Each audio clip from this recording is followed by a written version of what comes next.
I can't believe I'm doing this again in so short amount of time, but I really want to apologize.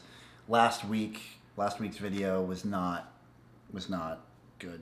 I feel like I let my family down, my friends down, and I let you guys down, which is really the most important part. So this is week 37 of the Persimmon challenge. Thank you guys for sticking with me. We are going to acquire the taste for this one way or another. Just got to refocus on it. One singular goal, one singular challenge. I'm doing it.